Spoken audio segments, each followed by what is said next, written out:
Okay.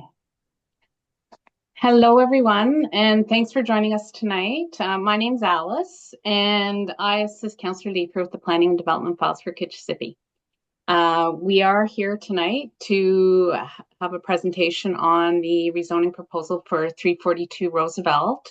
Before I get into some details and intros, I know that Councillor Leaper would like to say a few words. So, Jeff, I'll hand it over to you for a minute, and then we'll go Why back to don't the you housekeeping. why don't you take care of the housekeeping, and then I'll just take Okay. the first. Tim, I'm going to provide what I normally provide at the end of these at the beginning in terms of the process. Okay, sounds good. Okay.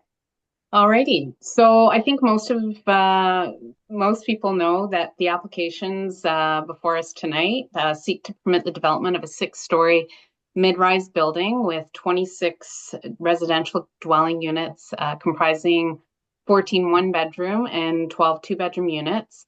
There is no vehicle parking planned, and 24 bicycle parking spaces are planned within a building storage unit or storage room on the ground floor inside the building. I'm going to let the applicant team provide more details, but before I hand things off to Jeff and the team, I'll just start us off with some housekeeping. Number one, in terms of the format, we're going to have Tim and the architect do a presentation. And then after that, we're going to open things up to residents to ask questions, and we're going to use the Q&A function. And so I'm going to ask folks to type in their questions, and we're going to do our best to get through all of them tonight. So with that, one more thing, as is the practice with all of our virtual open houses, the meeting is being recorded. And it will be posted on the Kitchissippi Board YouTube channel, hopefully by the end of the week. So anyone who wants to rewatch the meeting, or if you have a neighbor or friend that couldn't make it, please let them know. And if they have trouble finding the link, please just reach out to our office and I'll send it to you. And also just a reminder, if you aren't comfortable with being recorded on screen, just hit the button on the left-hand side of your screen and turn that off. So with that, I'm going to hand it over to Jeff for a couple of comments, and then we'll hand it over to Fotan and Project One.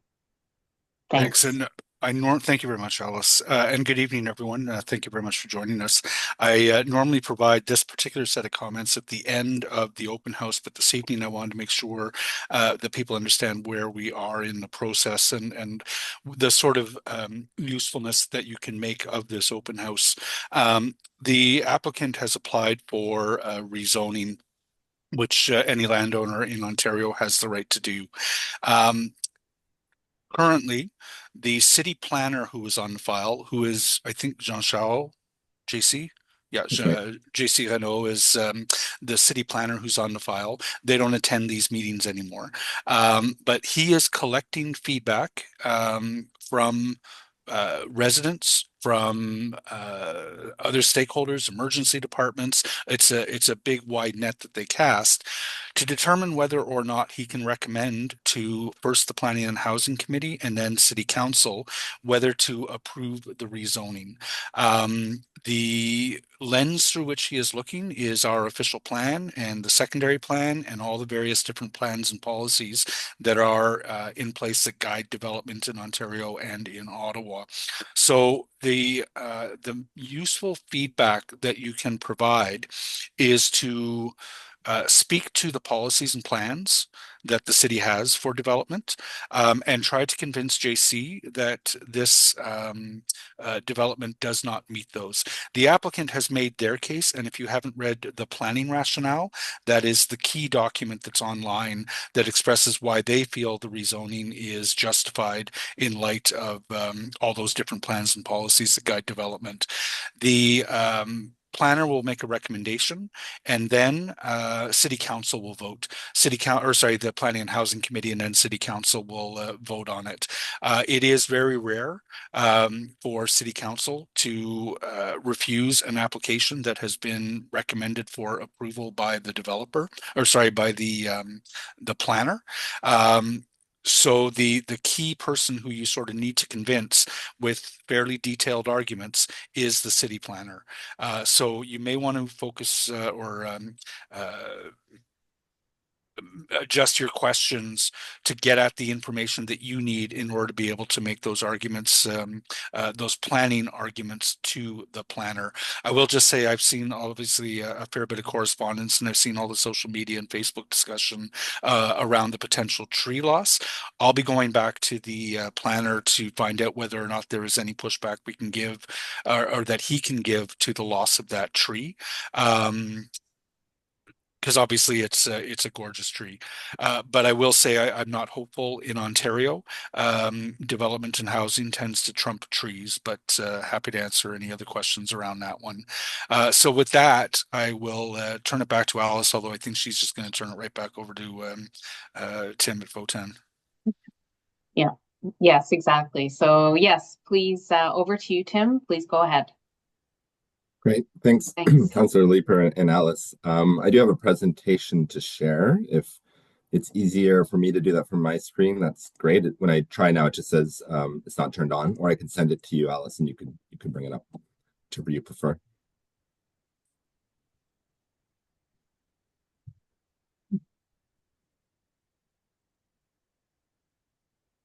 Great.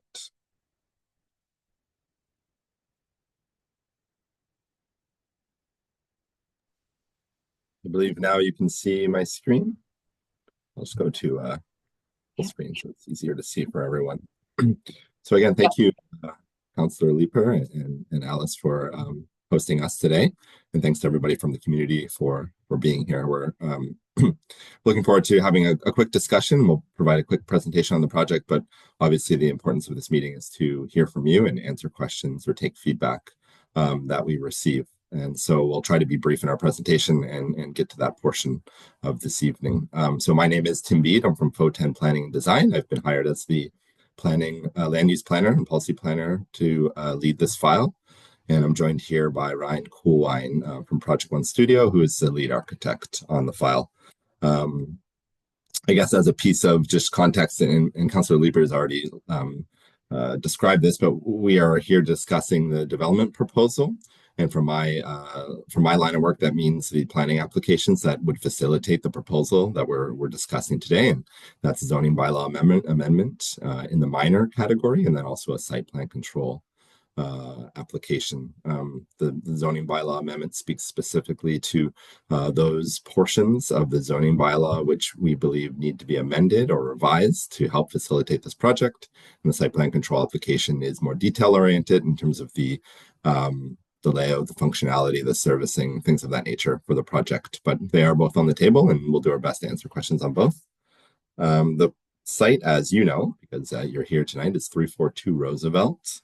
And it's an area, a property within the western portion of what you might call the proximity to downtown core in an established community, in an area that's characterized by a very well-established built form and existing community and neighborhood. That's in the form of a number of high-rise, mid-rise, low-rise development, as well as key and important community amenities and services. We can see in the image here that there are the LRT station for Tizibi is extremely close and accessed easily by walking path. There's also associated active transportation infrastructure nearby, which is in the form of sidewalks for walking, as well as bicycle lanes and pathways and multi-use pathways to facilitate alternative modes of transportation. And also, if need be, if a vehicle is absolutely necessary, there's also opportunities nearby for arterial and collector roadways to help current and future residents get to where they need to be and get home afterwards. The site is in close proximity to a recent development that was approved by council in late 2024 of 13 and 14 stories directly across the street, so just east of the subject property. And in this image, it's kind of covered by my text saying subject property, but it's a large site that's been consolidated to accommodate this development. And that will likely come along online soon, although these things take time. And so it's something to watch as that project unfolds as well. And I guess also importantly, and as you know, the Richmond Road commercial corridor is very close to this subject site as well, meaning that there are commercial, retail, and other services available. And there's also schools, churches, community facilities in very close proximity. So all that to say is it's a well suited site to accommodate growth and new residents and residential development in the area. These are the sites that the city is looking for, infill and established community sites to help to achieve their growth targets, predominantly those infill and established community growth targets rather than pushing development to greenfield or other sites that are not as well suited. From a policy perspective, the site is in the official plan, and the official plan is the document that kind of directs growth and how growth occurs within the city, and other objectives in terms of affordable housing and amenity space and parkland provision. It's kind of a catch-all document that directs that type of thing. The site is in the neighborhood, in the evolving neighborhood category, which means it's meant to retain its low-rise residential character, but the evolving overlay that's been applied here is indicating that it is in close proximity to some hubs in corridors that would indicate there should be some development pressure here, and up to 4 stories would be appropriate given the right context and building form. And as I said, the official plan also speaks often and frequently to accommodating growth in these types of established communities and neighborhoods that have the amenities, services, and capabilities to host new residents that would do well to move here. The official plan also directs a number of secondary plans, and the site is within the secondary plan here, the Richmond Road Westboro secondary plan. Secondary plans are like a finer look at a specific area or community, and they help to facilitate and speak in more detail to the official plan direction. And so in this instance, there's a number of policies that would direct growth here. One of the important considerations is the height maximums considered in the secondary plan, which we can see is 4 to 6 stories, which the project is adhering to. They're also speaking to, similar to the official plan, appropriate development massing size, height, and architectural details, which Ryan will discuss in a minute in his portion of the presentation, which we believe we adhere to and promote in this project. And then finally, from a regulatory or a policy perspective, the zoning bylaw further implements the official plan with secondary plans. In this instance, the site is zoned residential 5th density with subzone B and an exception, which is 1195. The subzone and the exceptions are specific provisions that might be applied to a specific zone in a height limit of 19 meters here. The residential 5th density in general is similar to the OP and secondary plan policies, meant to accommodate predominantly residential with some mix of uses in the medium to low high rise categories, but in this instance with the height limit specified in the medium mid rise category, which is what's being proposed here today. As I said, I don't want to go into too much detail on the policy. I think people have read through the report and generally don't want to talk to me about policy, but I am happy to answer questions as they come up. I'll pass it along to Ryan to discuss his architectural approach and the details of the building. I believe he has his own package that he was going to share, so I'll stop sharing and allow him to take over.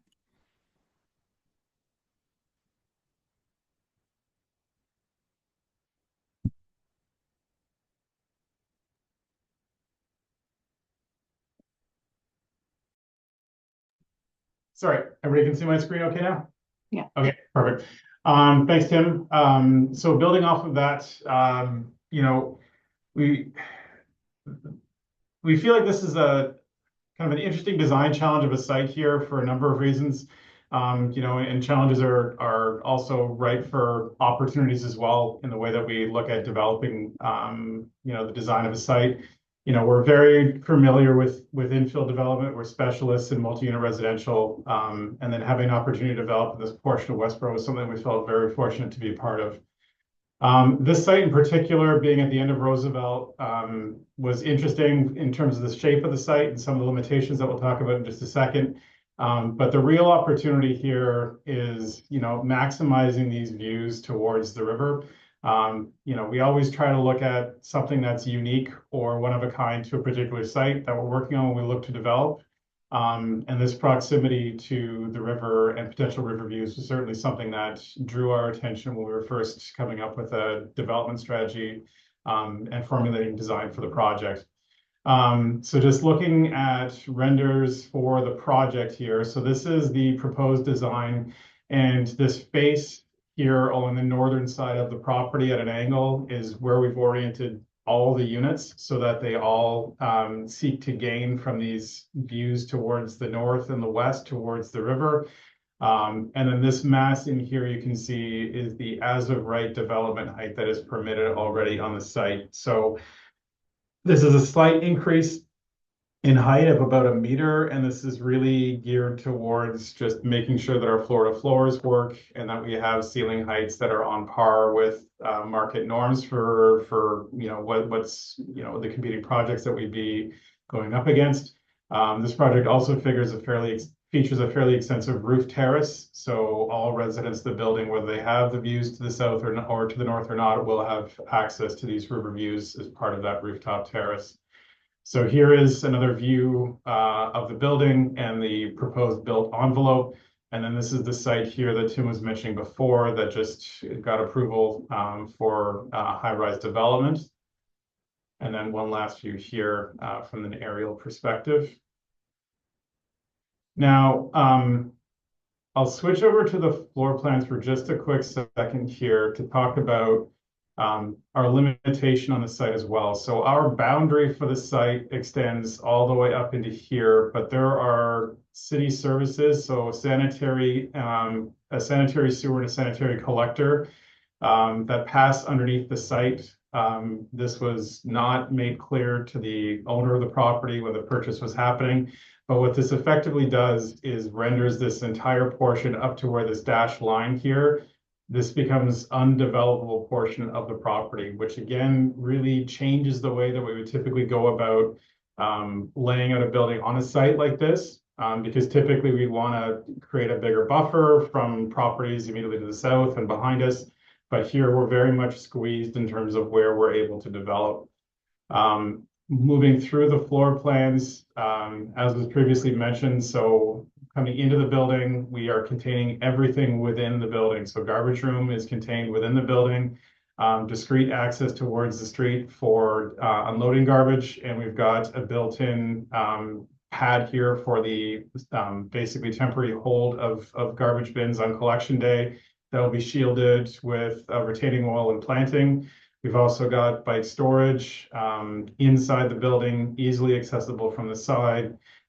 This being a 6-story building, it's required to have an elevator, and what this means is that every floor of the building, including the entrance level and every suite, is fully accessible. So somebody with limited mobility can get to every single unit in here, and it also means that for the entirety of the building, 15% of these units are barrier-free accessible. As was mentioned, we have a mix of unit types ranging from 1 beds, 1 bed plus dens, and 2 beds.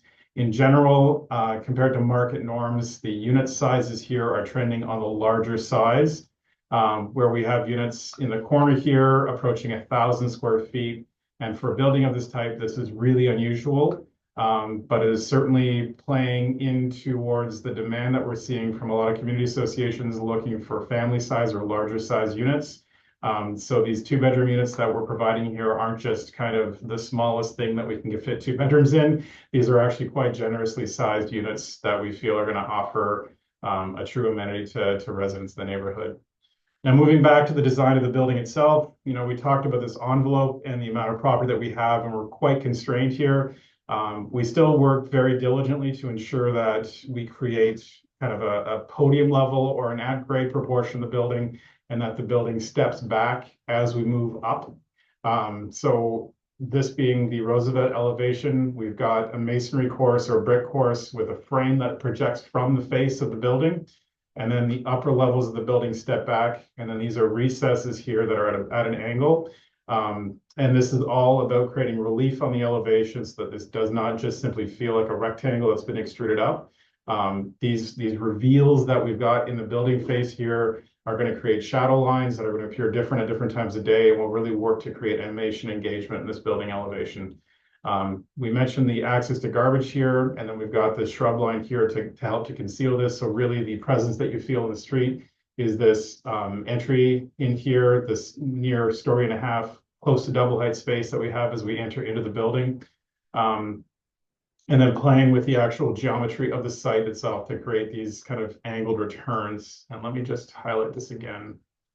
So when I say the angled returns, what I'm referring to is we take the line for the angle of the site here, and that's what we're seeing here as kind of angular elements in the building that get referenced back on upper levels of the building as well. So we're using the actual geometry of the site to inform the design of the exterior of the building.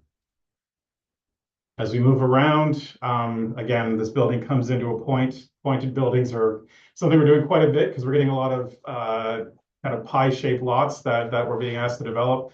But these always create interesting moments architecturally. So we're certainly working with that geometry here. This is another view along the Roosevelt elevation where we can see those rebates and reveals that we've got, and the building steps back on the upper level to allow for that roof terrace. And then this view here, and this is looking from north, looking south. So this is of the north elevation. And then so we can see that we've broken up the elevation. This roughly correlates to roughly where the units themselves, the lines of the demising walls are. So we can get a true sense of kind of a podium and then moving up and then creating a cap to the top of the building. And then we just get a glimpse of the canopy that covers over the roof terrace here on top of the building. So architecturally, I can stop it here, and then certainly we can open the floor to some discussion.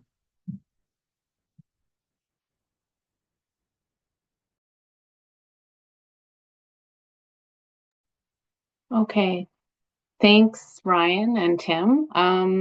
Right now, I'm just looking at the chat. I see right now there are just two comments. Somewhat negative. The first one says, unfortunately, their development to, quote, maximize river views, unquote, remove them for the pre-existing residents. And then the second comment is, buyer beware, no. So it's too bad they are squeezed. I guess Nick is referring to the servicing along the north boundary there. Janice is asking, why can't we ask questions verbally? Janice, usually in this type of setting, yeah. We've got a small enough group if people want to turn their camera on and ask questions. The only thing I would ask of participants is to try to keep it relatively brief so that we can get through the comments. When they're written, we get through a lot more of them, and people do have people do attend these meetings just to sort of get information. But if you want to ask a question on camera, that's great. Please just don't take too long to get to the question. Okay. So everyone, if folks can just bear with me for a sec, I'm just gonna promote people. You're gonna get a notification that you've been promoted to a panelist. You can accept it if you want. If you don't want to, that's fine. But if you want to ask your question verbally, you can do that. So just bear with me. I'm just going through the list here.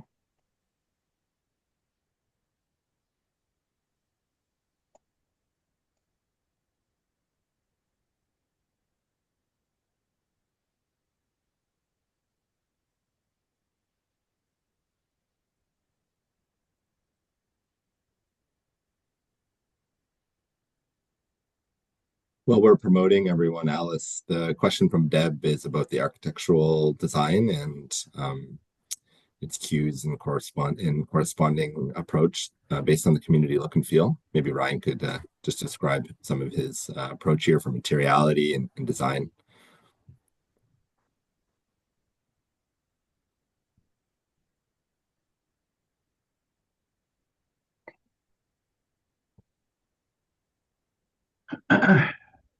Right. So, I mean, a lot of these comments are highly subjective. So, you know, what looks like a nice shirt to one person looks awful to somebody else. You know, these are matters of personal preference. You know, I think everybody's entitled to their opinion. We would disagree that this looks like an office building. And certainly once we develop the building in a little bit more detail, I think a lot of these kind of residential scale details will come to light.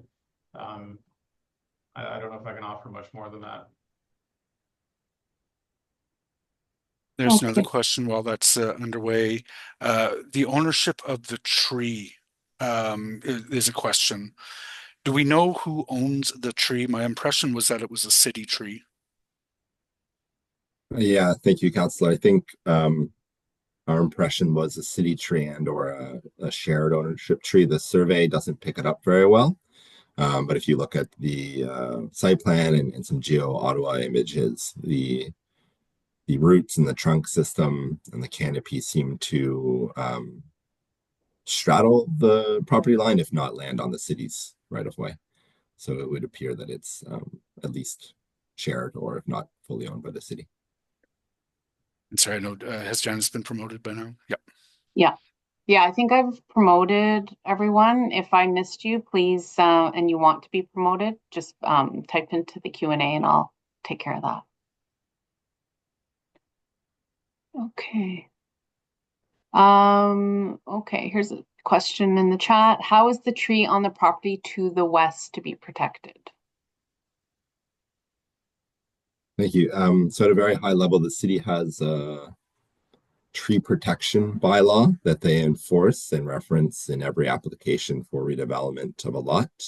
And so any privately owned or city-owned tree that's not owned by the developer of the lot in question would require a permit to remove. And if it's somebody else's tree, then they would need permission or concurrence from that private property owner or the city to remove the tree, or to even construct in a manner that might be detrimental to the tree's health. So they look at the critical root zone and how that might be impacted by excavation, foundations, things of that nature. Okay, I see Heather has her hand raised. Heather, did you want to go ahead and ask your question? Yeah, sure. Thank you for opening it up, guys. I'm with the Westboro Community Association. Yeah, we're concerned that there's no TIR for this bylaw application. And Jeff, is there any way we can get that done through your office I to don't think push for so. that? I don't believe Okay. it's a requirement in a zoning application. I think they have a Okay. landscaping plan requirement. But I've asked Alice, I guess, to ask the developer about the trees that are to be removed, or especially the bur oak. I am just wondering what condition it's in, et cetera. But no, I don't believe that that's part of a zoning application. It's different from the Committee of Adjustment. Okay, because as you know from what you've heard, this is a big concern for us, and we're very disappointed that the design hasn't taken this, especially this particular tree, into consideration. It's a very large project at the bottom of a residential street. The setbacks are quite significant. I mean, I'm looking at them; they're really significant. Request for that. I understand about the need for intensity in the location. The location has been near the transit way for, I don't know, 30, 40, 50 years. However, it's at the bottom of a residential street. And we just don't think the design is particularly sensitive to that. And that's not a matter of taste. But I understand we're dealing with the rezoning issues and the province's requirements. But we really are very concerned about the tree. Westboro has, of course, had a considerable amount of intensification. Some of it we've been very happy with and happy to work with the developers, and others has been really problematic. I'm afraid we consider this one problematic. The tree is a really big issue, especially in this area of our neighborhood. Where there is a lot of development, high rises, all this kind of thing, and we're losing the tree canopy at a very significant rate. I just hope we'll be heard on this, and I understand there's policy matters that have to be overcome, but we're really looking for support on this, both from the developer and from our councillor, that we can try to mitigate and try to save this tree. That's all I really have to say. There may be others with my community association and neighbors who might want to say more. So the important thing is to get that feedback to the planner. Yes, yeah, got And it. Yeah, to assert the planning grounds that you feel come into play on this one. yeah, Um, so I will just leave it at that. yeah, yeah. I'll be going back to the planners and asking them whether there is any way that we can um, force a design change. So what generally happens in a development application is the developer applies, and then city staff will raise their policy-based concerns that could potentially lead to a refusal. And they will tell the developer, look, we're heading down a refusal path unless you change X, Y, and Z. Mm. And that discussion happens with every single one of these development reviews. Um, I am going to try to convince them that there may be planning grounds upon which to uh, potentially lead to a refusal if this development leads to the loss of the tree. Um, Given that the as of right setback is 9 feet difference, everything I understand thus far about the tree is that the tree it would become a danger if they construct what they're allowed to construct without any zoning changes. So I say that just to temper expectations. I've been at this now for 10 years, banging my I head, know. and I don't hold out a lot of hope, but I will try. That's the neighbors are trying, and we're just looking for allies to help us try as well. I Yep. mean, I don't have to reiterate to this table here the benefits of trees in our neighborhood and how they help. It's, you know, I'm speaking to the choir, I know, Yep. but it's very disappointing to see project after project after project cut down these trees. And I know each developer says, well, I'm just cutting down 2 trees or I'm cutting down 3 trees. But they all say that the cumulative effect is quite something. But anyway, that's not, I understand what Yep. you're saying, Jeff. Thank you very much. No sweat, a number of hands up, so we'll move on. I guess I would just add to that, and I'm not a, arborist or expert in that regard either, but we agree that it's a beautiful tree, and these conflicts between a growing city and the natural environment and the tree canopy is often unfortunate, and it's not something that we take lightly. So we certainly hear your concerns, and on this project and others, certainly always look for solutions to this type of problem, but it can be quite difficult, just based on conflicting interests. But we're certainly listening to that concern. Thank you both. And thanks, Heather, for the question. Next, I see Janice's hand's been up for a while. Janice, do you want to go ahead? Hi there. Thanks. And thanks for letting me speak verbally. It's just a lot easier than typing out. Can the designer and possibly the FOTAN rep, can you go over the required concessions that you're asking for in terms of the setbacks, which are quite significant,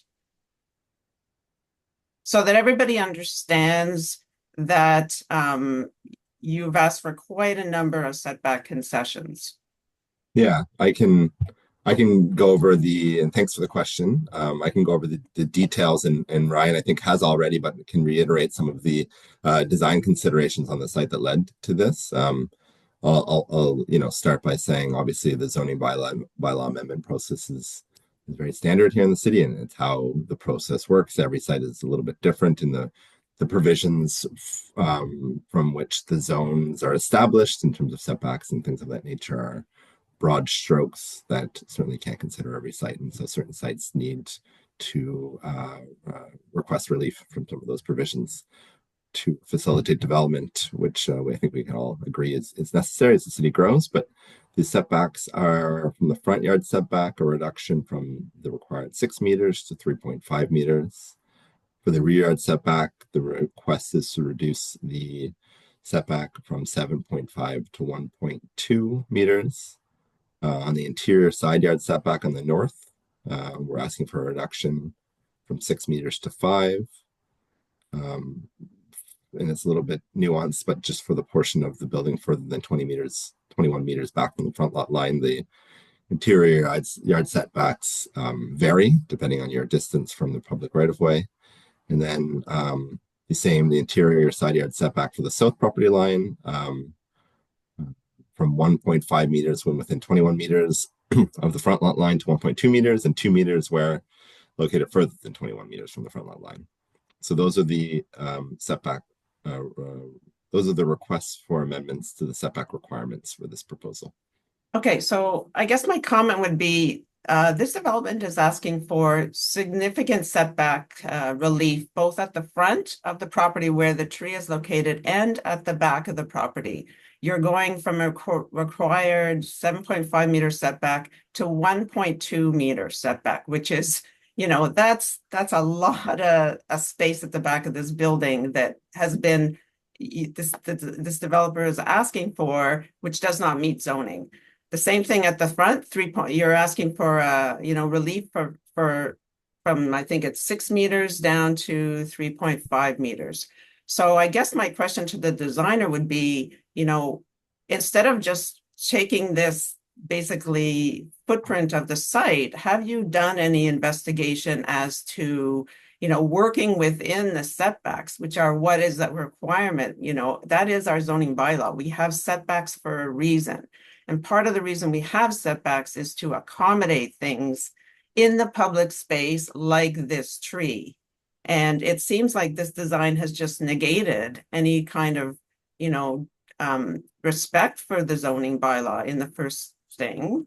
But second of all, it seems to me that I know in the new proposed zoning bylaw, there is talk about, trees and things in front yards where, yes, developers would have relief for,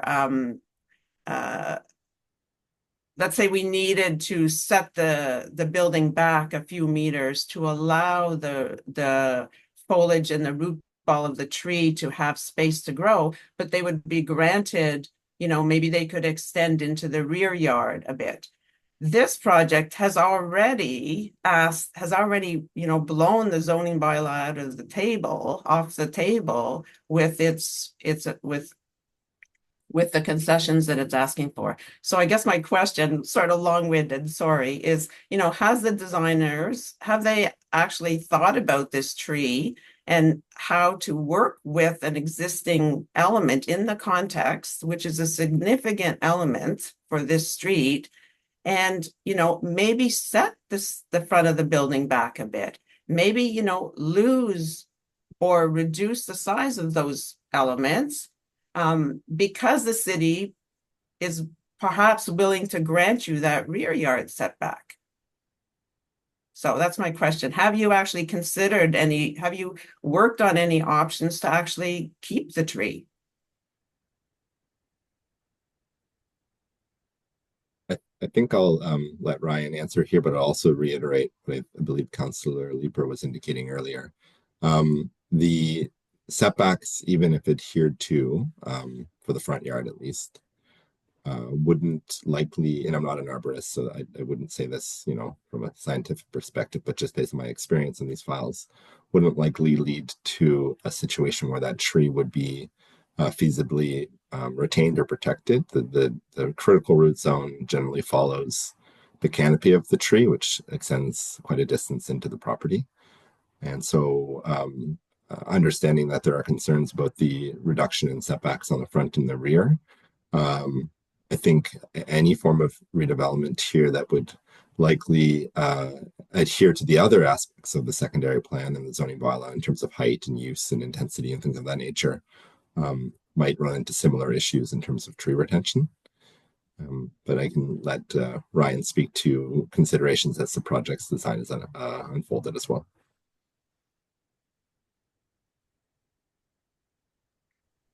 Right. I mean, as Tim has stated, if we were to go to the full extent of protecting the critical root zone for the tree, we get to a point where the project's not viable, right?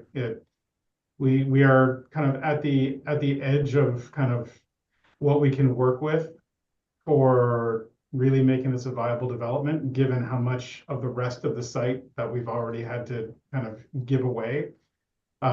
So for us to fully respect the critical root zone to ensure the health of this tree, it really would, there'd be no project, there'd be nothing left really to make this development viable.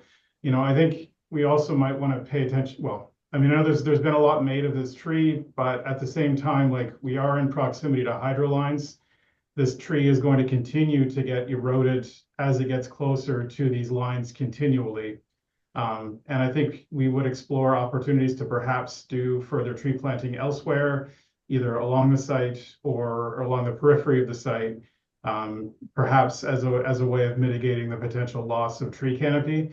With the location of these hydro lines here, this is really not an ideal spot for a tree of any size to be located.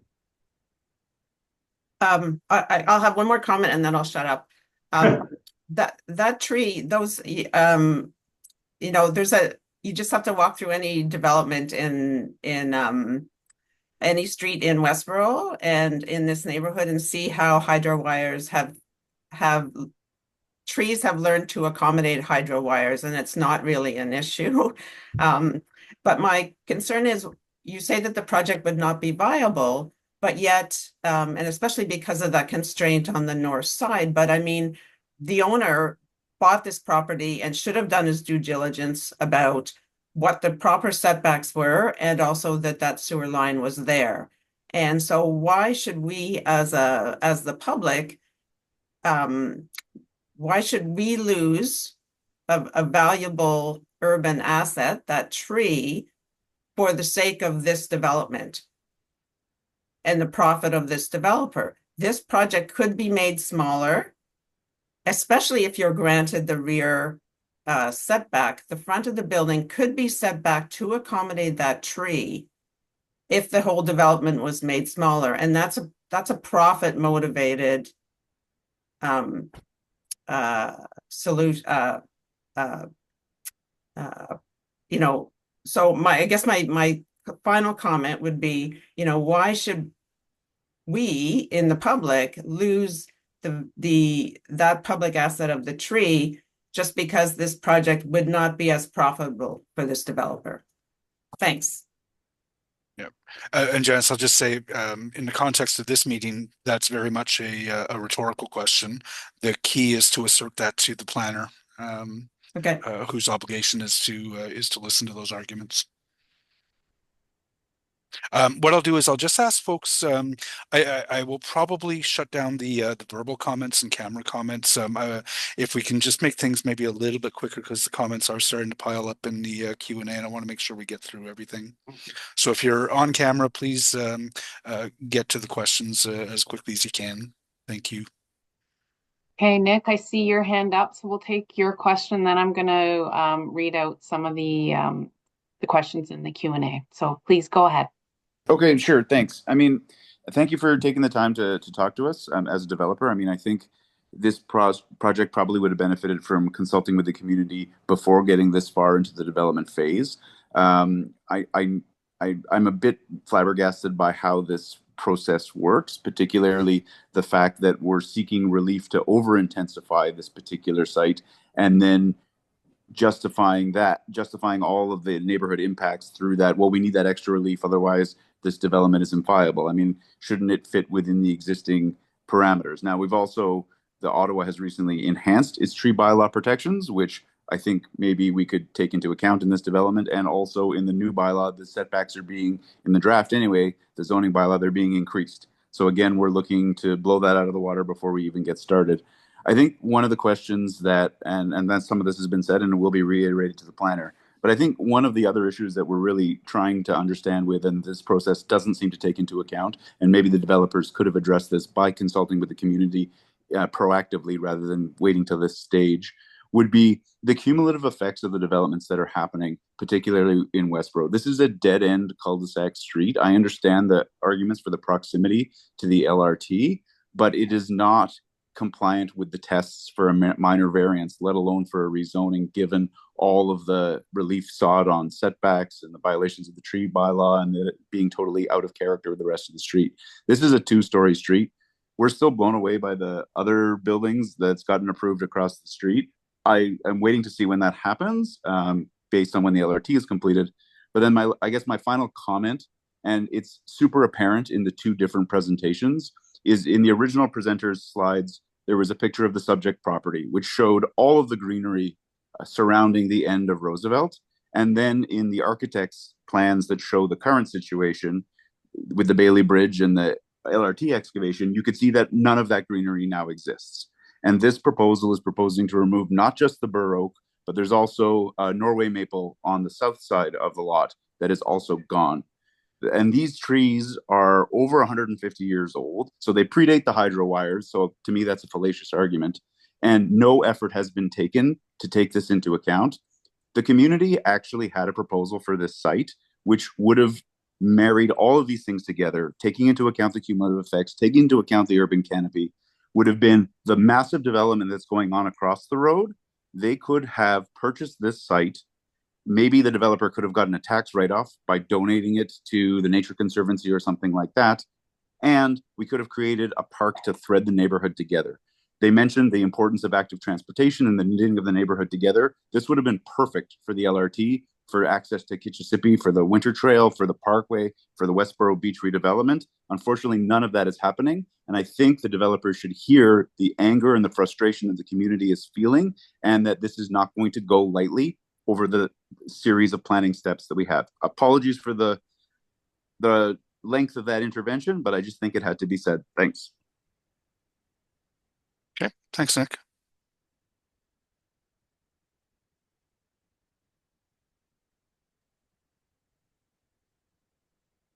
Alice, you're on mute. Sorry about that. Thanks, Jeff. I'm switching to some of the questions in the chat. So Deb is asking, has there ever been some kind of calculation to determine how this project might contribute to the heat island effect on Roosevelt? Right. So the roof will have pavers that meet the reflectance requirements for reflective roofing, and the rest of the roof would have reflective roofing membranes, so there'd be no impact to heat island whatsoever.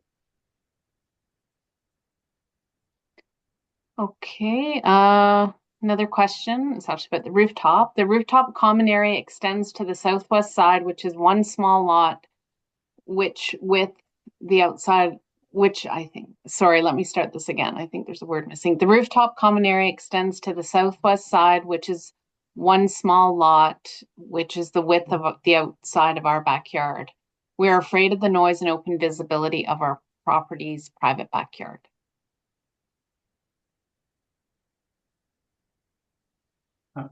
Okay, Okay, noted. noted. Okay. There are, I mean, just to note, there are, noise control. There is a noise control bylaw, and as with any situation, a neighbor in their backyard on the ground or on a second story patio or what have you, if there are concerns, there is an avenue to take to address those concerns. But I don't think there's any specific reason to assume that this amenity space would be any more problematic than any other. Tim, I think we have that requirement as well, which I assume you're going to meet for putting the railing. There's a setback requirement for the railing from the building edge to minimize overlook. Yes, this is an R5 zone. In that provision, I believe that you're referencing is from the R4 zone, but Infill 2. yeah, R5 doesn't have the same rooftop amenity space provisions in terms of setbacks. Okay, I'll talk to the planning department. I would be seeking an inset of the railing from the building face just to minimize some of that overlook potential. We could certainly look to adjust the location of the terrace to be more over in this location, and that would appease potential overlook concern. So that's something we can do. Are you thinking of putting like some planters and stuff up there as well? Absolutely, yes. Yeah, good. I do think I think it's an opportunity to bring it up. One of the merits of this location is the fact that it abuts non-residential to the north and portions of the west, and that does help with accommodating additional growth and height in a community that maybe traditionally might expect. I think somebody mentioned earlier a lower rise built form. This built form is permitted within, or the height is at least within OP in the secondary plan, but there are some merits in the fact that it has some buffer built into the site specifically because of the surrounding properties in those areas not being sensitive land uses. Okay, Thanks.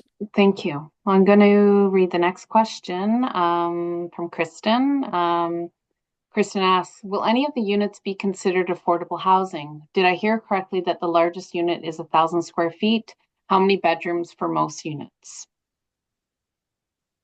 Okay, so we've got a distribution of units. So 46%, nearly half the building is going to be 2-bedroom units, and then a quarter is 1 bed, and about a quarter is 1 bed plus den. No, there's no plan for affordable units. There's only 26 units in the building. It's again, it's a matter of economics. It's not something that the client can entertain with this one, unless there were some kind of city initiative program that could be pursued. Okay, thank you. Next point is from Kristen. It's more of a comment, and I'll read it out loud. A green space connecting the community to the river and the growing LRT network would enhance the area measurably, benefiting all residents, not just developers. As this is already a problematic project, could the developers consider donating the land for a tax break? There must be a creative solution here we can all work on.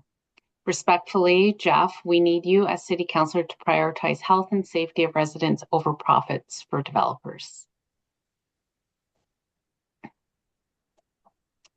Okay. Obviously, I have a different view of it, obviously, and getting the housing near transit is a key part of the city's sustainability.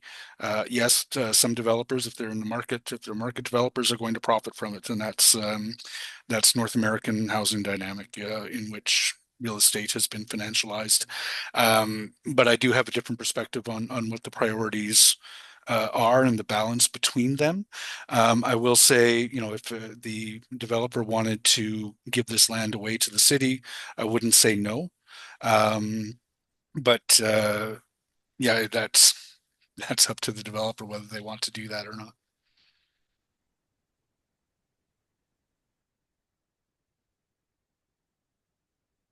Okay, I'm going to move on to the next question. Again from Kristen. This tree is 182 years old, a mature tree that captures carbon emissions, provides shade, and is resistant to air pollution and car exhaust, making it an excellent choice for this urban area. Allow this tree to continue to provide joy and health to humans, as well as housing for over 120 species, including butterflies, birds, and mammals.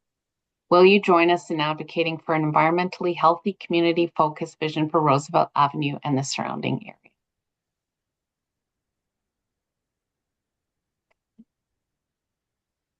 I'm going to guess that's directed. Is that a question?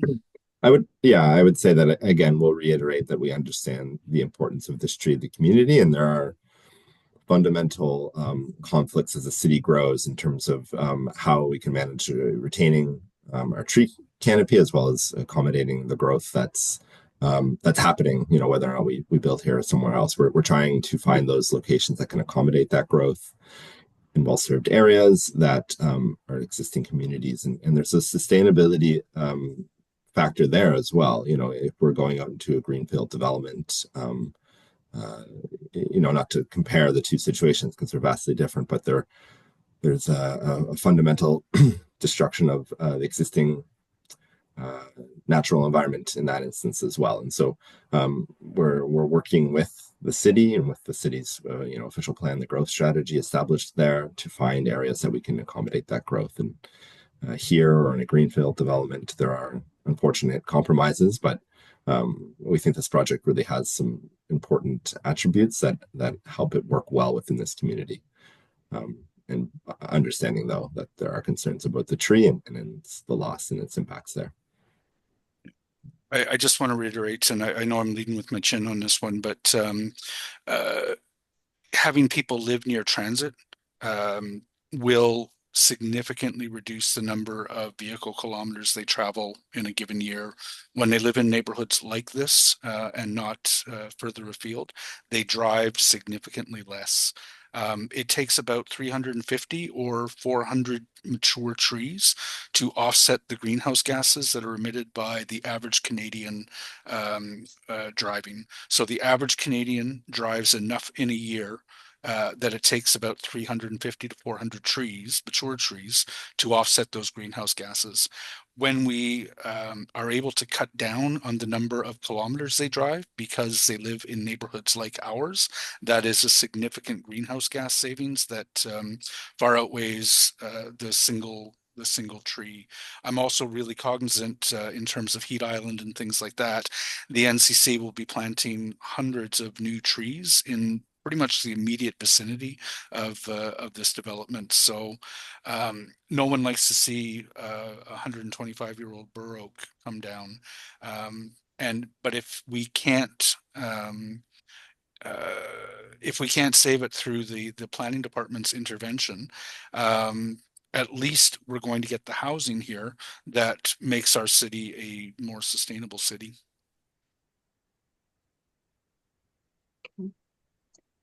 Thanks, Jeff. Alice, go ahead. Yeah, I'm going to, we've got some more questions in the chat, so I'm going to get to those. Deb is actually circling back on the calculation question. So she's asking, so there has not been a calculation for how this building will add more heat to the neighborhood? Question mark. Ryan, did you want to answer that? I know you answered the first question. So even if we were required to do a calculation of this type, it would only be done when we're further along in the detailed design of the project. I'm not sure I understand the reason for the question. We have, as I stated, reflective roofing materials proposed for the roof of the building. We have virtually no hard landscaping around the building, virtually all soft landscaping around the building. So I'm not sure I understand the concern for heat island effect. We are using a dark cladding for the building, but the, I guess, relative heating of the neighborhood based on the cladding material of the building and the way that cladding tends to absorb and release heat over the course of a day is very much negligible in comparison to what we see with projects with extensive hard landscaping, surface asphalt, things of that nature. So I don't imagine this building to contribute to the heat of the neighborhood in any significant fashion. I think Deb would probably assert that there's a net increase in heat. At least there's an intuitive net increase because of the loss of the tree, which obviously is providing considerable shade today. But again, I think that's a point that Deb may want to make to myself and to the planners in that, that calculation of whether or not it's going to add heat or not is not something that's part of the development review process. Thanks, Jeff. Okay, I'm going to move to the next question. Asks, can you please provide crucial dates for next steps, when we need to reach out to the planner, etc.? Tim, do you have that info on hand? If not, I'm happy to look into that and get back. I do have it. Okay. Just get my dates right here. So I believe that it's not like a hard line, but that staff is looking for comments on this round of circulation by February 10th, understanding that that's fairly soon. As Jeff has indicated, staff will not reject or ignore a comment that comes in after that. They will continue to receive comments up until Planning and Housing Committee. And so the timelines, I suppose, are variable here, but that would be the next timeline. And then we'd be looking to continue the process and respond to the comments we receive and work towards Planning and Housing Committee and council date, as well as work towards finalizing the site plan control aspect of these applications. So there are a number of months ahead of us as we work towards decisions and potential approvals. Tim, do you have a target Planning Committee date? We don't. This has come in, it's an old file that's been recirculated. And so it's not under the same timelines that you would see new applications come in.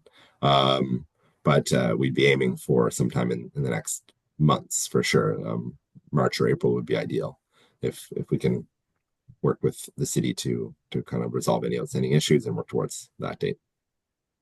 And I guess the only other comment I'd make is residents, as residents, you should be starting to make your comments to the city planner kind of as soon as possible. And my experience of these over the course of the last 10 years or so has been that it can be a back and forth. There's not a big hard deadline by which you have to have an entire comment in. You can pose questions of the planner. If the planner is not being responsive, my job is to make sure that they are being responsive to you. So don't stand too much on formality. You should be making your points to the planner, anytime starting now.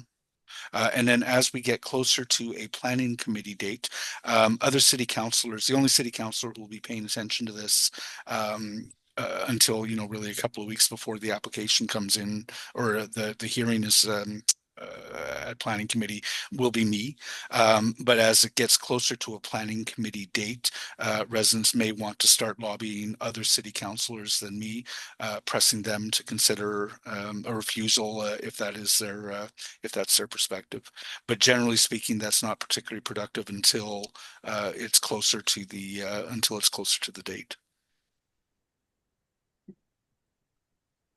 Thanks, Jeff and Tim. And I also just want to add that, I want residents to feel free at any time to reach out to our office. And if you do have questions about timing or where things are with the application, I'm happy to help answer those questions. Okay, we still have quite a few questions. So it's just after 8. So I want to try and move on and get to them all. The next one is from Deb. It's a question for Jeff. She says, Westboro is losing its tree canopy and air quality. Why can't other areas of the city do their part to provide housing? It takes 30 years before a tree can start capturing carbon. Save this borough. Understood. So the new comprehensive zoning bylaw that will pass in December is going to add significant new density permissions right across the city. That we are surrounded by a whole swath of R1 housing where the zoning largely protects it from being intensified. That is set to change. My only concern with it is that the what they call the inner urban transect, which is our part sort of surrounding the downtown, the old streetcar neighborhoods, the old city of Ottawa. The density targets are higher than they are elsewhere. And I kind of get that. And I'm sorry, I don't want to hijack this with an official plan discussion. I voted against the official plan on the basis of the inequitable distribution of density that we're anticipating, although I am generally pleased to see that staff are doing their best to try to make it more equitable across the city. But come December, there will be significant new density permissions right across the city.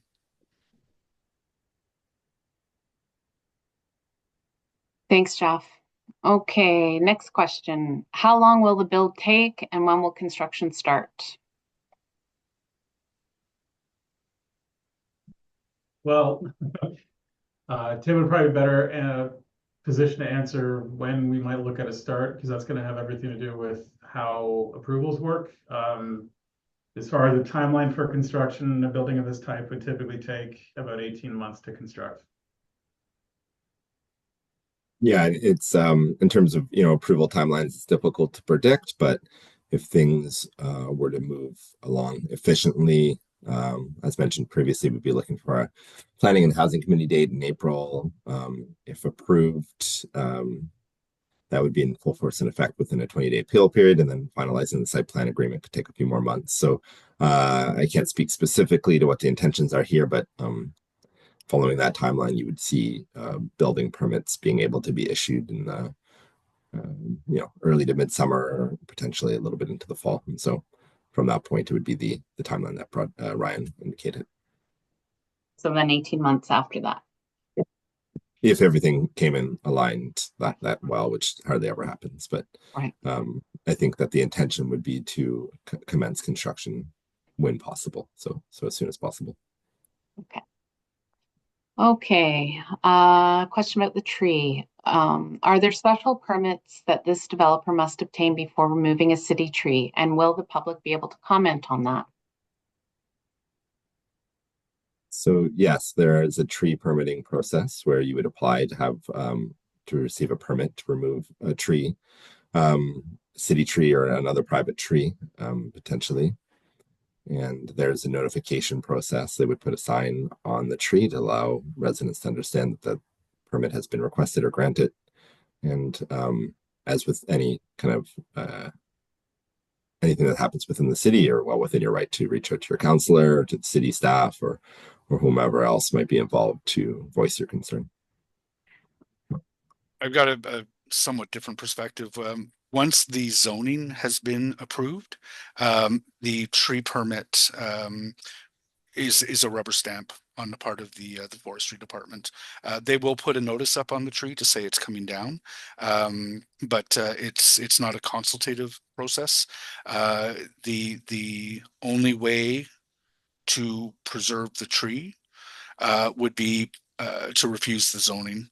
In practically speaking, once the zoning is approved, they'll provide the tree permit. Thanks, Council. I didn't mean to be misleading there. That's No, no correct. worries. Yeah. Okay. Okay, I'm gonna move on to the next question or comment. It's about the elevations. Color of fascia, it's a little stark, says Len from the WCA. And he asked, have you considered softening the color of the building and the fit? Comments noted. We'll continue to take a look at the color scheme for the project as the development evolves. Okay, thank you. I'm just gonna go quickly to some of the raised hands, and then we'll go back to the questions in the Q&A. Heather, you've had your hand up for a while. Did you want to go ahead? Yeah, just to comment back on what Jeff said, I think everyone would agree about the overall, the bigger picture of making the city more environmentally well, better. Just what Jeff was saying too earlier. We certainly agree with that. But at the end of the day, really, guys, all we're asking for is a smaller project that will allow the tree to stay. That's all we're asking for. A slightly smaller project with a smaller footprint so the tree can survive. You can still put lots of units in there. Just make a smaller project, a little more in keeping with the character of the neighborhood that would still retain the tree. And I think we're doing our bit for the environment and to help further the cause of adding more density and having more neighbors in our neighborhood, which we've been welcoming for a very long time now. Westboro's been under development for a very long time, and Jeff knows that, and you guys all know that.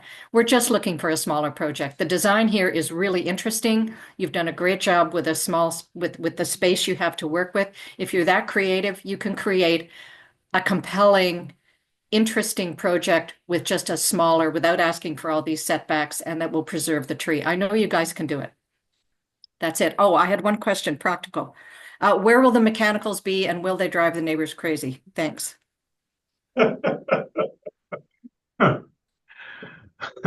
Just a question. Yeah, no, I appreciate that. So yeah, to delve into the technical, so the way that we design these buildings, we're kind of half in, half out. So the lower level units aren't full basements, they're kind of half fit of the ground. And so we actually sink the mechanical room below the bike storage room. So we have water entry that comes in here. Any ventilation requirement is through area wells that are not visible. So all of this gets tucked away underneath here. So that'd be everything from water entry, main electrical rooms, boilers, and then the rest of the mechanical equipment. It's a relatively small building. This builder tends to go in floor heat so that we feed those through boilers. So it's all a hot water loop. And then on the roof of the building up here, we would have a makeup air unit and then whatever condensing units would be required. But we always ensure to screen those. There's strict decibel level requirements for zoning for what we have to maintain for noise requirements for the building. So all of those guidelines will be met. Thank you. Okay. Evie, you've had your hand up for a while. Did you want to go ahead? Sorry, Alice, it's Tim Oh, Gray. hi, Tim. I didn't, Hi. yeah, I see I'm that just now. using my Great. wife's computer That's tonight. okay. So one thing that I should say is that there is a requirement for a TCA on a site plan application. It's right there. I was going to send it to you today, but the chapter and verse, but I was at the Committee of Adjustment. Um, I mean, it, today at the Committee of Adjustment, there was a property right next door to this one. And, um, there wasn't any talk about, how do we make money on this and so on and so forth. I know that Jeff thinks that, that may not be relevant, but uh, it, it is not our responsibility to make developments profitable. It's like saying Jeff should make my um, Bell Canada stock go up. It's the same thing. Buyer beware, and they didn't do a very good job here. And if you're a planner in this city and you see a tree of that significance and it doesn't, a little light bulb doesn't go off in your head saying that could be an issue. Well, I'm sorry, you kind of missed out on that. The other thing I'd like to say, Alice, is I think um, we should have a meeting, you and some of the community members, people on this call and whatnot, and see, okay, is there a way forward for this, that we can, because you're in a plan, or, you can add some kind of context to that, just as a place to start. Okay. The other thing is that I have been trying to get um, the forestry department to go out there and um, do an evaluation of the tree. And I've asked a couple of times for that. And what has happened now is I have been shut down by the planner. They wrote Nancy Young. I wrote Nancy Young. They they wrote Nancy Young back saying she could not comment on the project. Okay, none. No, she told me that, wrote me back and say, "Oh, I'm sorry, Tim, I can't comment on it because the planners asked me only to allow things to go through him." And that's pretty crappy because we're in a there's a void here on information on that tree, and clearly it's something that the community is very upset about, and we're looking for information on that. That's it. Okay. Point Sorry, taken. Go ahead. Tim, Sorry, I don't, go ahead. no, that's okay. Tim, I don't recall seeing anything about that tree request, so let me touch base back with you on that. It may be something that Alice already knows well. Yeah, Um, I just wondered if because I thought that in the whole process, eventually, forestry is they're gonna comment on they always comment on even committee of adjustment things. If that's they look over these tree reports, and they do. Nancy's great. yeah, She does give really thoughtful insight, and she has helped me a lot on these committee of adjustment things. yeah, I And think you're I got seeing a lot. Tim, if I may, I think you're seeing the difference between the committee of adjustment versus a request for rezoning of city council. Yeah, but that shouldn't. I mean, I know the difference, and we're talking about a significant tree here. Yep. I'm interested in pursuing that. Alice will nudge me I'll send tomorrow it on to you that. tomorrow. Okay, Okay. thanks. Thanks, Tim. Okay, Nick, I see your hand up, but I just want to get to some questions from other people, but we'll get back to you. Okay, in the Okay. Q&A, Carol and Dawn ask, the tree to the west has enjoyed morning light from the sunrise in the east. The height of the building will completely shade this tree. Has an arborist been consulted on how this will affect this over 100-year-old maple? Tim, do you have any info on that? Tim Bede, that is, not Tim Gray. Thanks. No, there's not been an arborist who's investigated that tree. The height of the building is within 1 meter of what would be permitted. And the city doesn't generally review shadow impacts on trees outside of that zone of influence in the actual building being constructed and how that would impact other trees in other portions of the community or neighborhood. Okay, Scott is asking if this project proceeds with the removal of the bur oak and the reduced rear yard setback, is there any reason approval will not be given to develop the 341 Berkeley property to the west with its own bur oak in a similar fashion? So I think Scott's referring to That's vacant, the eh? city, yeah, I think and city of Ottawa owned vacant land right to the west. Yeah, I never say never and no guarantees. The city has in past approached me about disposing of that land. And of course, I said no. I don't want that ever to go into private hands. I'm hoping it stays undeveloped for the long term. You never know what some future councillor and city may do. But thus far, the city has respected my desire that that parcel never fall into private hands. Okay. Okay, thanks, Jeff. Okay, I'm going to go to the next question. It's about traffic. What is the anticipated increase in traffic with this proposal? Understood, no parking for residents, but what about service vehicles, visitors, etc.? Where are they going to park? This will cause a potential major increase in traffic on a dead-end street. So there is as mentioned, no parking provided on site. So visitors or service vehicles would look for permitted parking on the street, as would any other visitor to the street that didn't have on-site parking to utilize. The only thing I'd say is it will add to an increase in traffic. It's all relative to what the city would consider to be a major increase in traffic. It's the most recent traffic discussion, I think, was the previous application where it was determined that this didn't meet the threshold, which would require a traffic study.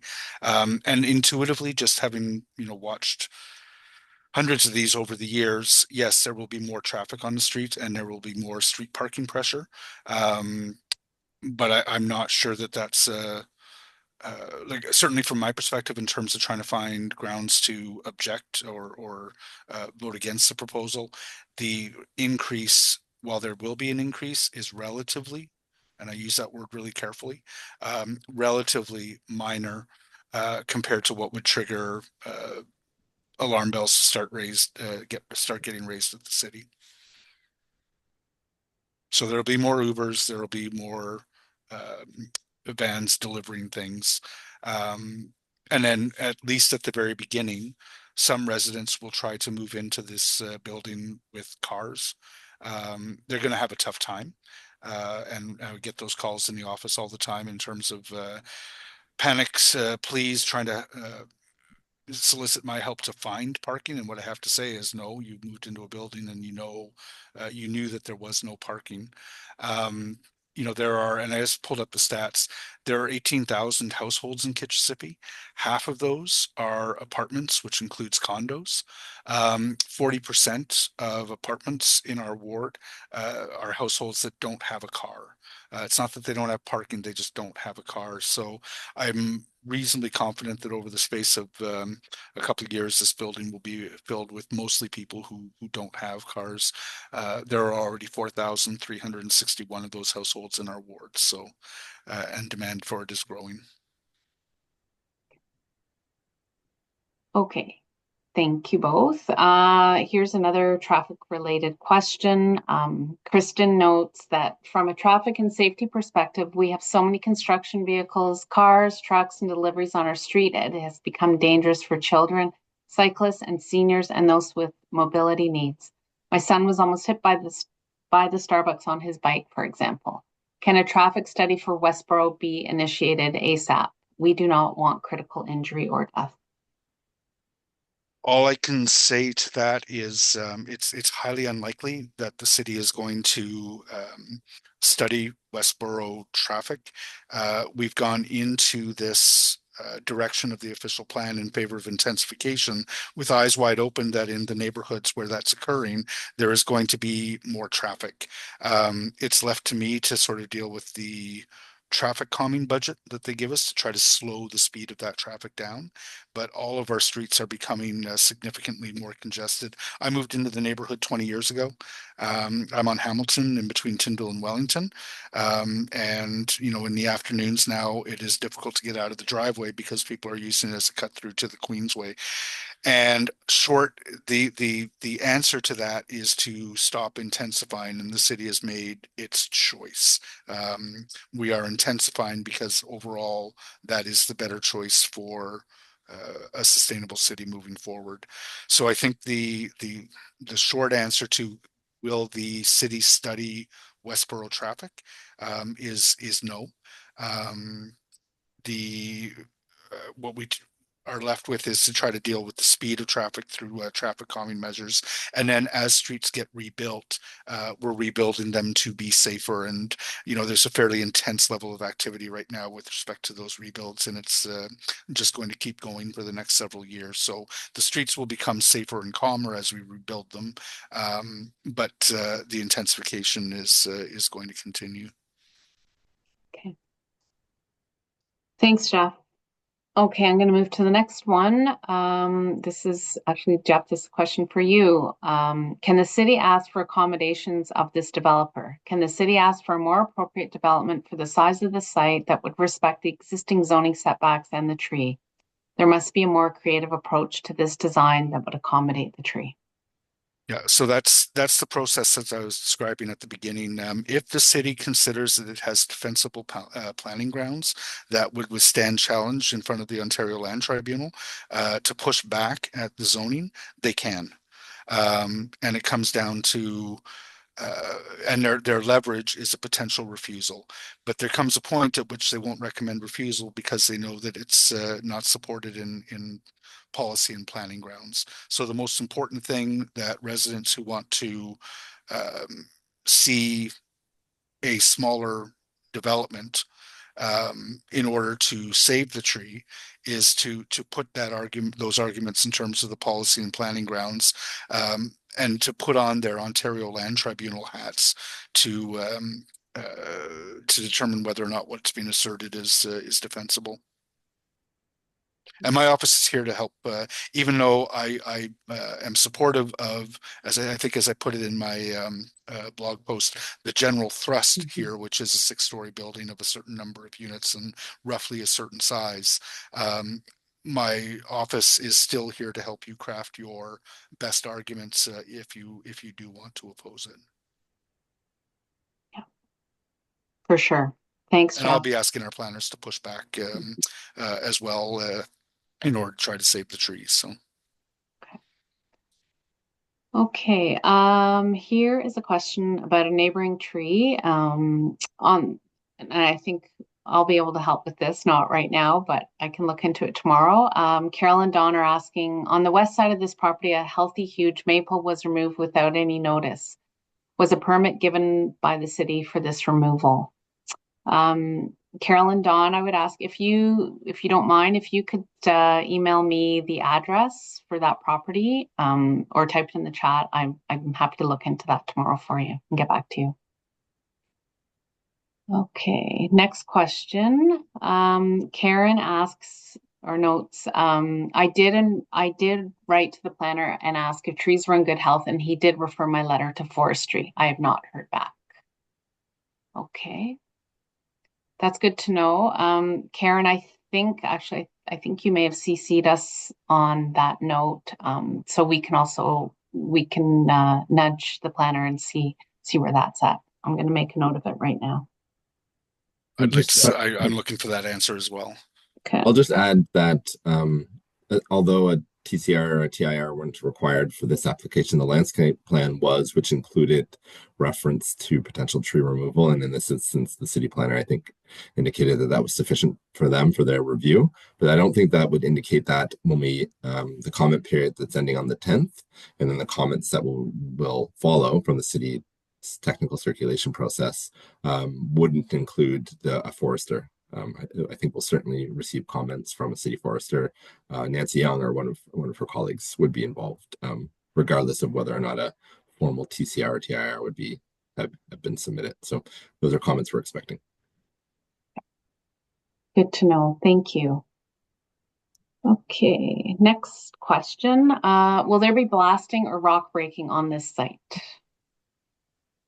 Definitely won't be any blasting. We'd be evaluating the amount of rock breaking that'd be required as we get into detailed design. Obviously, there's a heavy cost for doing this when we're excavating, so any rock breaking that would be required to be kept to a minimum. Thank you. Deb has a question. This is probably more for our office. Can speed bumps be installed on Roosevelt?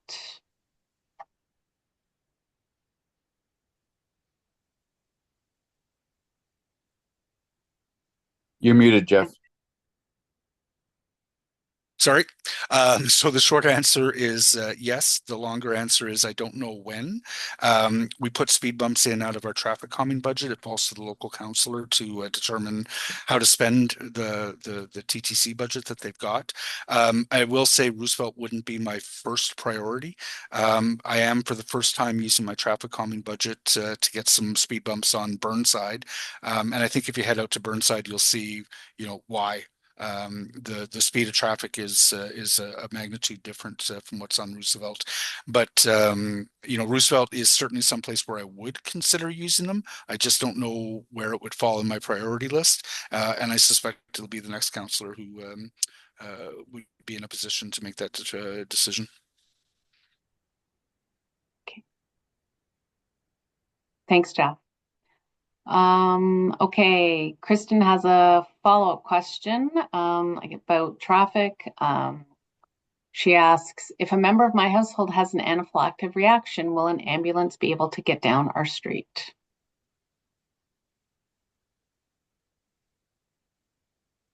I'm not sure why they wouldn't. This street is designed, and I've asked Alice to get me those numbers actually. This street is designed to carry a far higher capacity and to park a far higher capacity number of vehicles than it is currently. I also tend to have tremendous trust in our ambulance's skill. I had a heart attack shoveling snow after about, I think it was at least, I don't know, 35 centimeters, which was unplowed. And the paramedics got me to the hospital in plenty of time. They're very good at getting people around obstacles and weather and congestion. So I'm not sure. As a concern, I understand that would be something you'd be concerned about. It's not something that I would worry too much about. Emergency services will be one of the folks who are consulted in the course of the planner's review of this application. Thank you. Okay, we have a question. It's about one of the acronyms that have been thrown around. I realize talking about the trees, there's been some terms thrown around, and someone's asking, what is a TCI? I think it's, Tim, do you want to speak to that or those different terms? Certainly, and I apologize. We just use those acronyms every day, and so I sometimes forget. Me too. a TCI is not one of the acronyms. So we were referring to a TCR, a tree conservation report, or a TIR, a tree information report. If one of us said TCI, we probably meant that, but there are lots of acronyms out there, so potentially somebody said something else. But those are two reports that the city may require through a redevelopment application to understand the existing situation for trees on a site, their health, their location, their ownership, and to also for the applicant to then advise the city about which trees they believe can be retained and which trees will be removed. That's often paired with a landscape plan, which is completed by a landscape architect, and they would propose replacement trees with the idea that although trees need to be removed, sometimes trees can be replaced on site if possible. Thank you. Okay, here we have a question about balconies. Was any consideration given for balconies for these units? The current rendition is pretty stark and enclosed. Is there no way to soften the look and connect more with the street and community? Ryan, did you want to take that? Sure. So we've looked at some options with a few balconies facing Roosevelt, or some balconies along for the top floor looking along the north property line. The issue is we've got a pretty tight setback requirement here, so any balcony would have to be recessed, which eats into the building, eats into the size of units. So we made the decision to switch to a larger communal rooftop amenity space to offer more space to residents as opposed to private balconies.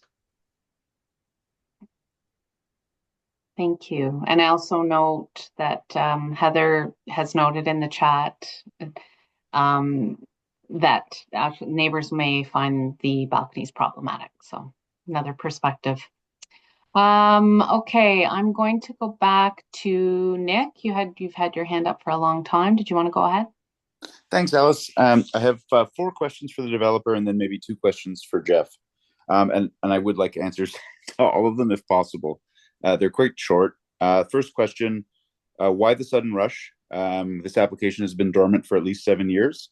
So just curious why you want to advance it right now.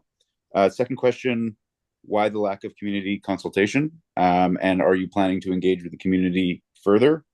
Third question, why have you not taken into account the setbacks, the tree canopy, etc.? And the fourth question is, are you considering a smaller project as articulated by Heather? I guess maybe a fifth question, would you consider donating the land to the city or selling it to the developers across the street to create a park? So those are the 5 questions. And then two comments for Jeff. One, I think the first one is we agree that development is necessary in this area and around the transitway. I think the amount of development happening on Roosevelt is significant with what's happening at the Richmond intersection as well as across the street, not to mention the proposal for 346, let alone 342. So I think we're doing our fair share. The street is a series of 2-story houses. So this, despite the zoning and the official plan and all the rest of it, this is quite out of character. And then the second point that I'd like to make, and we haven't brought it up yet, is this neighborhood has been through a traumatic experience with the construction of the LRT, especially with the Bailey Bridge and the continuous noise from that. And I would hope that the city would take that into account in some way in terms of providing relief to residents, either in the creation of a park or the preservation of the tree or of a development that was more in keeping with the street. So those are the comments for Jeff, but please, the developers, if they could answer those 5 questions. Thanks, Nick. I can do my best to answer the questions, and if Ryan needs to jump in, that's great as well. I think the first one was about timing, and you said why the sudden rush. These projects take time. They have periods of great activity and periods of work behind the scenes.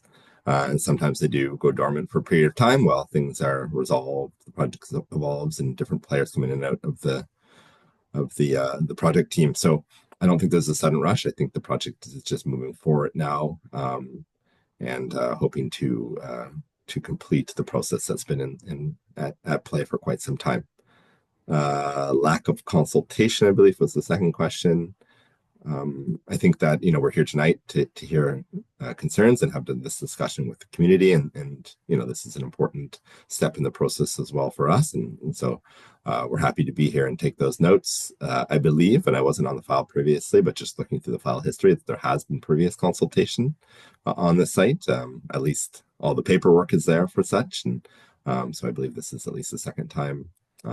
And then the formal processes that are at play with the notification sign, communication with the city planner, the potential public formal or statutory public meeting at Planning and Housing Committee, and then certainly we're happy to work with the councilor's office and the file due planner at the city to continue to answer questions and provide clarity as the project moves on. Tree setback. I think the question was about whether or not there was any investigation into other building forms or massing that would have accommodated the tree. Ryan can maybe add some more context here, but I think as we said previously, the tree and its size and location makes it difficult for any other development to occur other than the existing footprint of the building that's there to date because of the critical root zone and the impacts that would be felt on that tree based on any other development activity on the site. And so I think that it's difficult to say what other development could occur that wouldn't have some sort of detrimental impact on the tree. But this is the design that we are moving forward with at this point, obviously taking into consideration what we've heard so far today. I think the fourth comment was about a smaller project, which I believe ties into the tree question or comment. Otherwise, we've discussed throughout today that the height as proposed is generally aligned with the permissions for the property, and so we don't feel like we're pushing the envelope in that regard. And then the setbacks around the periphery of the property are to accommodate for various aspects, the unique kind of parameters and the sizing of the site, the infrastructure easements, and things of that nature. And so that's how we've arrived at the footprint and kind of the massing. And then I think you've asked about donating the property or turning it into a park. I don't think that's feasible or on the table really at this point. It's not something that's ever been brought to us, and obviously there's quite a lot of considerations and players that would have to be involved to facilitate something like that. I know that the city doesn't generally acquire private land for park space, although I think it is available to the city through cash in lieu of parkland and other avenues, but I don't think that's that aspect of your questioning is on the table today. I think the owners intend to fully move forward with some sort of development on the site. Can I just pick up on that last point? And I think it's the thread that goes through all of my questions. The fact that this has been totally dormant for 7 years until the last few months, I think speaks to that these things don't go in fits and starts of that length of time. It was essentially dead and it's become a zombie and now it's been resurrected. I think the second piece is if you had engaged with the public earlier in the process, you would have found that the developers across the street, the city has imposed a park requirement upon them, which has caused them to change their proposal, eliminating 3 mid-rise buildings from their development so they can accommodate a park. I think there could have been a space for accommodation with that developer that they may have wanted to purchase this lot for a significant premium from your ownership to accommodate that park, and then we could have met the needs of the community as well, and we wouldn't be in the situation. So again, this ties back to my earlier comment about cumulative effects and the lack of this process for having articulate and consolidated engagement, and the fact that these are popping up all over the place as one-offs, each one pushing the boundaries to the point where all consistency or coherence and intent behind the plan is lost. So I know you're just the developer who's popping up on this one now. Sadly, you're the 5th one in a year to come forward with this, and essentially the straw that's breaking the camel's back when you're proposing to chop down a 182-year-old tree and potentially kill the 180-year-old tree behind it. And I think that's just where the community is coming from. So again, I would reiterate our request to either work with the community and the city to create a park. I'm sure there's some financial way if we get creative to make it a win-win, or to better fit within the existing setbacks, the existing zoning, the existing tree policies of the city to make a development that, yes, provides intensification, adds to the urban fabric of Westboro, and meets the needs of the community. So I would just implore you to maybe have a second thought and come back to us with a proposal that fits more with what we're looking for everyone. Thanks, Nick. Thank you, Nick. Sorry, was Nick Yeah. looking for comment from me? I'm not sure. I've kind of forgotten the 2 points. The 2 points, Jeff, for the Bailey relief. Bridge and Right. the fact that we have so many developments on the street. Right. So the planner's recommendation is going to have to be defensible on planning grounds. And unfortunately, the stress that has been caused by the Bailey Bridge is not something that would be defensible in front of the Ontario Land Tribunal. I always end these meetings sort of waxing philosophical about what the development review process is. I won't do that tonight, but I have a certain understanding of what the development process is. It's not a consultative process, except insofar as anyone is invited to comment on the developer's planning rationale in order to try to sway the planner and then city council one way or the other in terms of approval or refusal. It's very much it's usually a combative relationship between communities and developers, and the system has been set up that way. And I'm happy to get into that in a more philosophical way when I sit down with the residents of Roosevelt. That's the offer I've made. No one has taken me up on that yet, but I am happy to book a room at the community center to talk more about what the development review process is. We'll take you up on it. How this fits. Good. That's good. So we'll have that conversation then. Thanks, Jeff, and thanks, Nick. And yes, Nick, we can, and to everyone else, we can definitely arrange a meeting, and I'll help Jeff with that.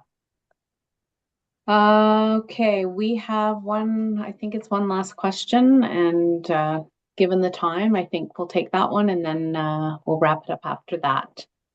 Sarah's asking, will the 7 or 8 trees at the north end of the property along the MUP be retained? There's nothing in the landscape plan that refers to them.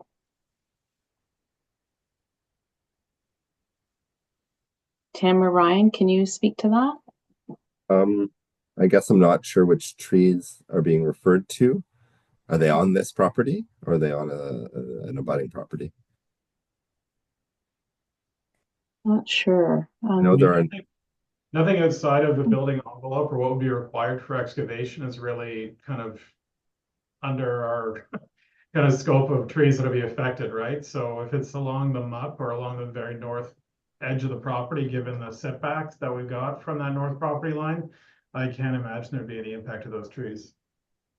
As we said earlier, though, if they're not trees owned by this property, or there's somebody else's trees, then certainly the city will not issue a tree permit to remove or harm any privately owned tree on another property. And so they would be retained, or you would have to ask special permission to remove them from the abutting property owner.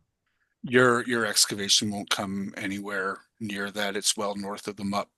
The bigger danger to those trees is going to be LRT construction. If they haven't come down by now, I presume that so I just want to make sure, because the pedestrian bridge will be restored and it's nowhere near those. That won't affect it. I don't see any reason to believe those trees would come down, and certainly not anything that's been affected by this development. Okay, thank you. I see, sorry, Len, I see your question here. You're saying, can you see my hand? I'm sorry, I did see it earlier, but I'm not seeing it now. But anyway, having said that, please go ahead and provide your comment. Sorry about that.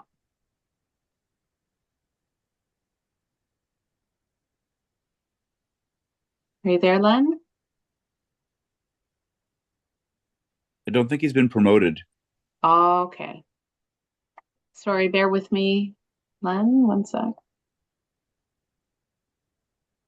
Oops.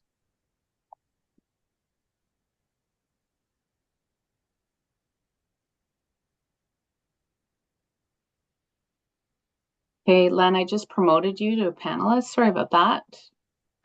So if you accept it, you should be able to speak.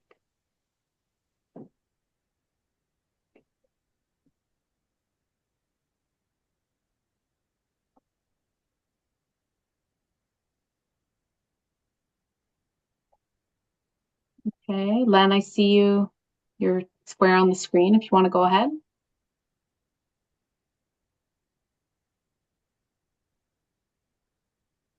Len, you're on mute. Maybe that's why we can't hear you.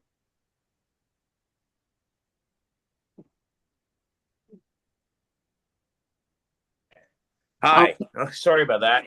that's Um, okay. Thank you, everyone. Jeff and Alice. It's Len Tucker here. I'm the chair of the Westboro Community Association. As you can see, you've got quite a representation from the Community Association and the direct community that's affected by this potential project. Um, there's a lot of work here. I could talk about cumulative effects. Nick, love that term you're using.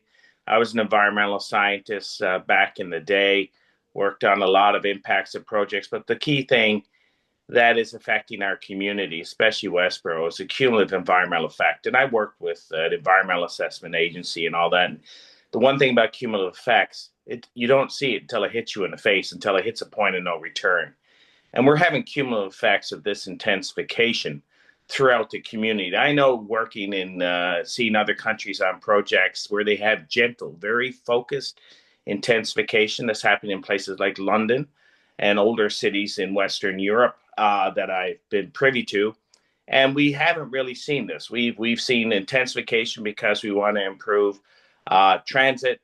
We got to put the population somewhere and damn the local residents. And I've been here for 26 years and actually in the local community from Hintonburg to here for the last 30 years. And it's phenomenal, the change that's happened. You've seen some of our objections, which are just,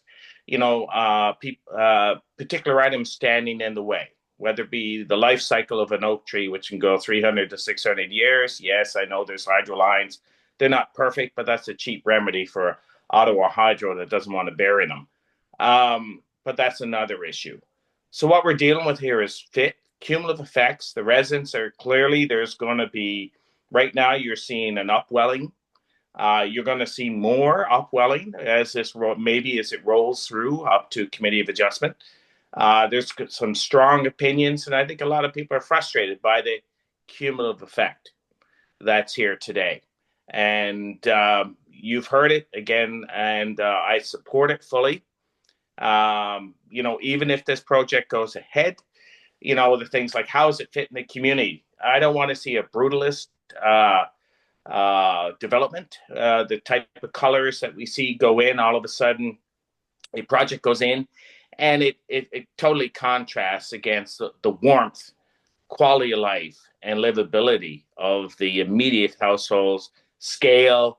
There's so many impacts of this intensification upon a very old community that was designed around, carriages, buggies, and horses back in the day. And then Nepean, which amalgamated with Ottawa, and the street I live on is a county road with no sidewalks. So, and that's Kenwood, which is seen as a very nice street.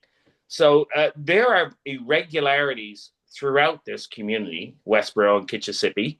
And I'll be meeting, and we'll have some public forum later in the spring, dealing with some of the more active architects, such as Tone Deason and others, to deal with the impacts, cumulative impacts of development that are hitting people in the face and destroying their quality of life, in my opinion.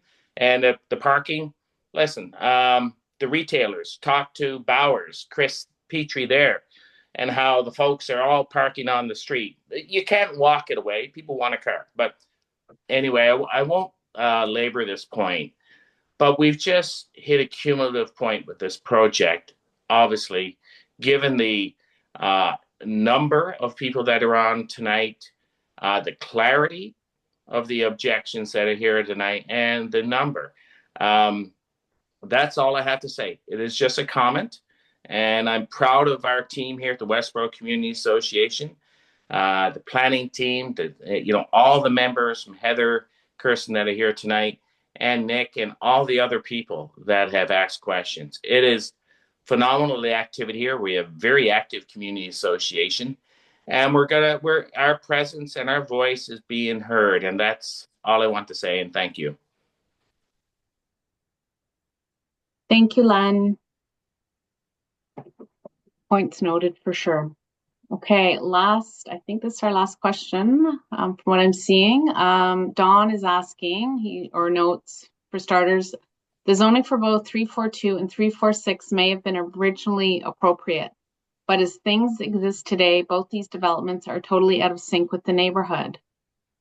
I actually think, Don, you meant to say why can't, so I'm going to assume that. I think you're asking why can't the development happen without modifications? Is the development too big for the site? That is, Don, I'm going to suggest that you probably consider it to be too big for the site. And those are the arguments that you need to make to both the planner and to me.